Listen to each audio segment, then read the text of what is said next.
Maintenant, nous allons voir les boucles en Ruby. Donc les boucles, en fait, ça va être des petits blocs de code qui va vous permettre de répéter une opération avec un nombre X de fois. Ça va être vous qui allez le déterminer ou pas. Et donc les boucles, c'est un aspect très très important de la programmation. On va énormément l'utiliser dans Ruby on Rails, par exemple pour afficher des articles. Tant qu'il y aura des articles, on va les afficher.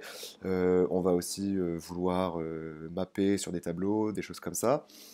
Donc, quelque chose que je n'avais pas parlé avant dans les types de variables, hein, c'est vrai que vous avez les variables de type donc string, vous avez aussi de type integer, vous avez les variables de type float, vous avez les variables de type tableau, donc A, B, C et ainsi de suite. Et vous avez aussi donc les tableaux associatifs où vous avez la possibilité, donc on appelle ça un hash en Ruby, où vous allez pouvoir dire par exemple, je sais pas, hello, hello, et world égale world. Et ça, en fait, ça vous permet ensuite d'accéder, par exemple, si je fais un put de A euh, hello, je pourrais afficher ensuite le contenu de hello. Donc pour ça, je vous laisse quand même faire un tour sur la documentation de Ruby qui est très bien faite. Je pense que c'est aussi bien aussi de vous laisser un petit peu vous renseigner sur les types et sur l'utilisation des types de variables, parce que ça vous permet en fait de vous apprendre à utiliser les documentations. Parce que plus tard, si vous devenez un programmateur, si vous devenez développeur web ou même développeur mobile ou quoi que ce soit, c'est bien d'apprendre à aller chercher par soi-même aussi un petit peu dans les documentations tous les éléments qui vont nous intéresser via Google, via Stack Overflow, via la documentation du langage et ainsi de suite. Donc la première boucle qu'on va voir, c'est la boucle for. Donc celle-là, c'est un peu pareil que dans les autres langages de programmation, que ce soit JavaScript, Java, Python ou autre, ils ont tous des boucles, et donc la boucle for en Ruby, elle s'écrit de la sorte. On va d'abord marquer le mot-clé for, on va définir une variable qui s'appellera i dans un intervalle. Donc moi, je vais mettre un intervalle entre 1 et 5. Donc là, en mettant 2 points, j'inclus 5. Ça veut dire que ça va aller de 1 à 5. Si je mets 3 points, j'exclus 5. Donc je vais vous montrer la différence juste après. Donc for i entre 1 et 5, do, donc fait, on va dire. Au moins, l'avantage de Rubik, c'est que ça se lit assez rapidement. Donc si je le lis en français, c'est pour i dans l'intervalle 1 et 5, tu vas faire quelque chose et à la fin, tu vas le terminer avec le end. Et donc là, on va marquer puts, et donc là, ce qu'on va faire, c'est on va insérer une variable dans une string. Donc c'est assez simple en Ruby, vous ouvrez vos accolades, on va marquer ici nombre, et ensuite on va mettre un dièse et on ouvre deux accolades, et on va mettre i. Et en fait, ça va venir insérer dans la chaîne de caractères ma variable i. Je vais sauvegarder ce petit script, j'ai créé un fichier test3.rb, je vais nettoyer un peu tout ça, et on va mettre ruby test3.rb. Donc vous voyez bien que là, je vais bien de 1 à 5, donc j'inclus 5, et on va le faire, et la boucle va tourner 5 fois. Donc 5 fois, il va afficher cette chaîne de caractères en mettant ici le résultat de i. Donc i qui va être d'abord 1, ensuite 2, 3, 4 et 5. La différence, si je mets les 3 petits points dans l'intervalle, cette fois-ci, il va exclure le 5, et du coup, il va itérer que de 1 jusqu'à 4. Voilà, comme ceci. On a une deuxième solution pour faire exactement la même chose. Donc ça, on va le mettre en commentaire. Sur Mac, si vous voulez mettre tout un bloc comme ça en commentaire, vous sélectionnez, vous appuyez sur Command, Shift et le slash. Ensuite, maintenant, on a la possibilité aussi de faire comme ceci. On met d'abord l'intervalle, donc de 1 à 5 en incluant 5, point each, hop, do. Tac, ici, on va définir notre variable comme ceci, et on va faire end. Et ici, on va aller prendre ce qu'on avait écrit, ça va être exactement la même chose. Puts, nombre de i. On va exécuter notre code, et on voit bien que ça nous fait exactement la même chose, sauf que cette fois-ci, il nous a pris 0. Parce que moi, ici, j'avais mis 1, et là, j'ai mis 0. Donc là, on va de 0 à 5. Donc qu'est-ce que ça fait ici? C'est qu'on définit un intervalle, on utilise la méthode each. Donc each va itérer exactement pareil que for sur cet intervalle. On va ici lui passer une variable qui s'appelle i. Donc contrairement à ici, elle était ici, mais là, on l'a fait passer entre donc deux petits traits, je ne sais pas vraiment comment ça s'appelle, et on itère, et pareil, on affiche. Donc ça, c'est une deuxième méthode pour boucler. Hop là, j'ai un problème, voilà.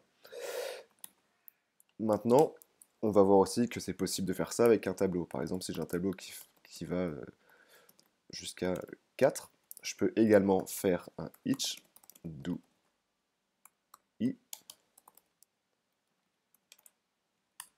et à chaque fois, on va mettre puts nombre i. On va exécuter le code, ça revient exactement au même. Donc, vous voyez que plus tard, ça nous sera utile de savoir comment faire pour itérer sur un tableau. Donc pouvoir afficher un petit peu tout ce qu'on veut sur un tableau. D'ailleurs, on va même voir un exemple maintenant. On va mettre ici un commentaire sur un tableau. Je vais commenter ce bloc-là, et on va créer un tableau qu'on va appeler array égale, on va mettre des noms, donc Jean, Marc, Louis, Mathieu. Je ne suis pas très inspiré pour les prénoms. Donc voilà, on a défini un tableau, et maintenant on veut afficher à chaque fois, on veut afficher chaque nom présent dans ce tableau. Donc comment on va faire? On va faire un array.each do. On va peut-être pas marquer i, on va marquer nom par exemple. On finit avec le mot-clé end pour dire qu'on finit l'itération. Et à chaque fois, on va mettre un puts de hello non. Je sauvegarde mon fichier, je vais espacer un petit peu pour qu'on puisse bien voir tout correctement.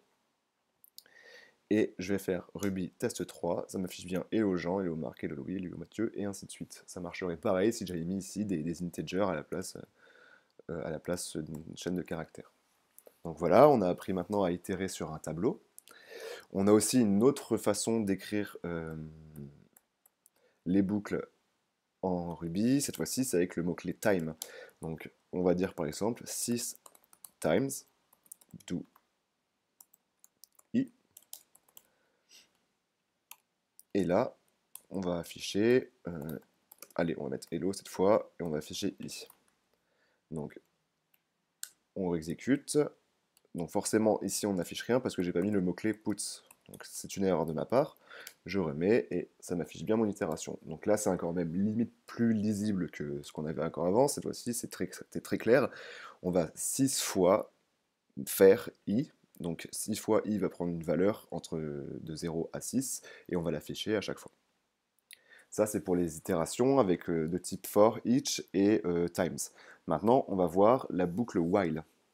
Donc while, si on traduit en français, c'est tant que. Donc ce qu'on va faire, c'est que pareil, je vais encore commenter, comme ça vous avez toujours tout sous les yeux si jamais vous avez besoin. On va ici définir une variable i qui va être égale à 0. Et on va dire while i est supérieur ou égal à 5, do, on ferme toujours notre boucle, on va afficher nombre i. Et cette fois-ci, contrairement à la boucle for ou à la boucle loop, etc., enfin à la boucle for each ou même times, cette fois-ci on va devoir faire nous-mêmes l'itération en l'écrivant en disant que i égale i plus 1. On va dans le terminal, on réexécute et ça nous affiche bien la même chose avec le mot-clé while. Au même titre que pour les conditions if, while a son inverse, cette fois-ci s'appelle until. Donc je vais commenter ça, je vais quand même garder ma variable i, et cette fois-ci on dirait que until i supérieur à 5, do, on ferme toujours notre condition, et on dira donc puts until i. Et pareil, on fait un i égale i plus 1. Cette fois-ci, ça va exactement faire la même chose, sauf qu'en fait, le mot-clé c'est until, c'est-à-dire en gros que ce que l'on veut dire ici, c'est tant, non, jusqu'à que i soit supérieur à 5, tu vas m'afficher la valeur de i et tu vas itérer en disant que i égale soit lui-même, donc 0, 1, 2, 3, plus 1 à chaque fois, tout simplement. Et la dernière boucle que je voulais voir avec vous, c'est la loop qui s'appelle, enfin c'est loop. La différence que va avoir loop par rapport à toutes les autres boucles cette fois-ci, c'est qu'il va falloir qu'on mette une condition qui va nous faire sortir de cette boucle, sinon elle risque d'être infinie. Euh, donc pour ce faire, c'est assez simple. On définit donc une variable i, comme toujours, et cette fois-ci on dit loop do, comme ceci. Et donc on va d'abord lui passer la condition, disons que break if i est supérieur à 5, et ensuite on mettra donc là, pareil, nombre i égale i plus 1. Cette fois-ci, la grosse différence de la loupe par rapport aux autres, c'est que on va mettre la condition à l'intérieur de la loupe en lui disant que tu vas arrêter si i est supérieur à 5. Si je ne mettais pas cette ligne-là, je risquerais d'avoir une boucle infinie et du coup mon programme va cracher ou alors là je risque d'avoir mon ordinateur qui commence à ramer au bout d'un certain temps. Donc il faut bien que je mette le break. Et là je mets Ruby test 3 et c'est pareil, on a bien la boucle qui est effectuée. Donc voici globalement ce qu'il faut bien retenir sur les boucles. Je pense que ceux qui sont à bien retenir, c'est la boucle for, la boucle each, le times est pas mal, et la boucle while aussi. C'est vraiment ceux qu'on va utiliser le plus. Les autres sont à savoir, mais dans Rails, c'est pas ceux qu'on va utiliser le plus régulièrement. Donc voilà, dans la prochaine vidéo, je pense qu'on va commencer à regarder les classes, les méthodes, et peut-être aussi voir un peu la différence entre les procs et les blocs. Je vous expliquerai ça plus en détail. On se voit dans la prochaine vidéo.